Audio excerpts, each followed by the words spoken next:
ஒரு வெயிலான நாளில் ஒரு காகம் ரொம்ப ரொம்ப தாகமாக இருந்தது. அது கா கா என்று கத்திக்கிட்டு தண்ணீர் தேடி வானத்தில் பறந்துச்சு. சிறிது நேரம் பறந்ததும் அது ஒரு மரத்தடியில் ஒரு குடுவை பார்த்தது. இதுல தண்ணீர் இருக்கும் போல என்று காகம் மகிழ்ச்சியாக அந்த குடுவைக்கு பக்கம் ஓடிச்சு. அது குடுவைக்குள் பார்த்தது. ஆனா கொஞ்சம் தண்ணீர் மட்டும்தான் இருந்தது.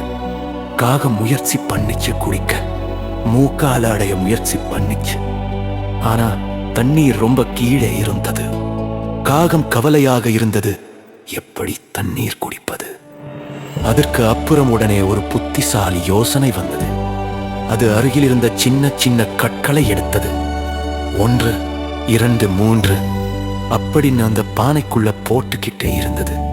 கற்கள் விழுந்தபோது தண்ணீர் மேலே மேலே வர ஆரம்பிச்சது.